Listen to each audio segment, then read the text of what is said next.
দিন আমাদের নিত্য জীবনে প্লাস্টিকের ব্যবহার কিন্তু একটা নিত্য নৈমিত্তিক বিষয় হয়ে গেছে এবং সেই জায়গা থেকে দাঁড়িয়ে আমরা বিভিন্ন প্লাস্টিকের ইউজ করে থাকি, কখনো চিপসের প্যাকেট, কখনো কোল্ড ড্রিঙ্কসের বটল, এরকম নানাবিধ কাজেই আমরা প্লাস্টিক অহরহ ব্যবহার করি।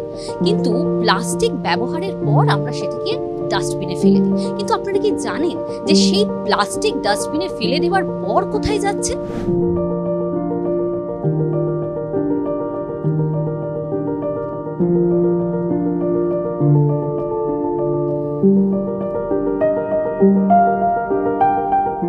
প্লাস্টিক ব্যবহার করার পর সেই ফেলে দেওয়া প্লাস্টিক দিয়ে কি কি তৈরি হচ্ছে সেই খবর আপনাদের সামনে তুলে ধরছি আমরা।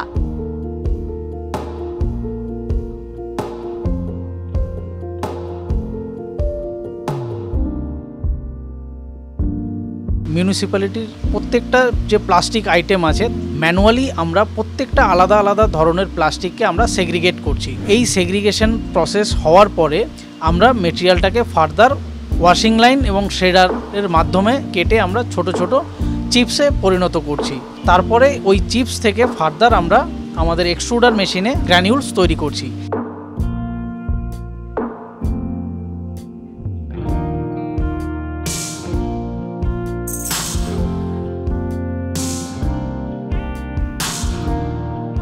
সরকারের ইউডিএমএ দপ্তর, TUDA, PCB, KMDA, district administration সবাই বিভিন্ন সময় এবং বিভিন্ন অর্গানাইজেশনের যারা মানুষ আছেন যারা এর উপরে রিসার্চ ওয়ার্ক করেন তাদের সঙ্গে কথা বলে আমরা বুঝেছি যে প্লাস্টিকের ব্যবহার করাটাই অন্যায় এবং অপরাধ।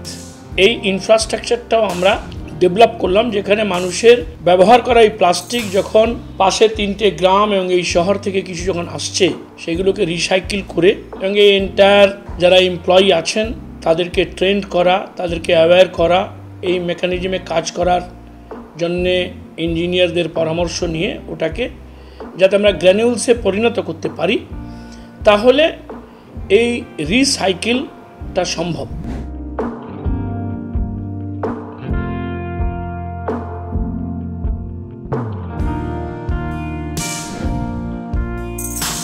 তাই ব্যবহৃত প্লাস্টিক আজ আর শুধুই বর্জ্য নয়, সম্পদ হিসেবে দেখাচ্ছে রোজগারের এক নতুন দিশা।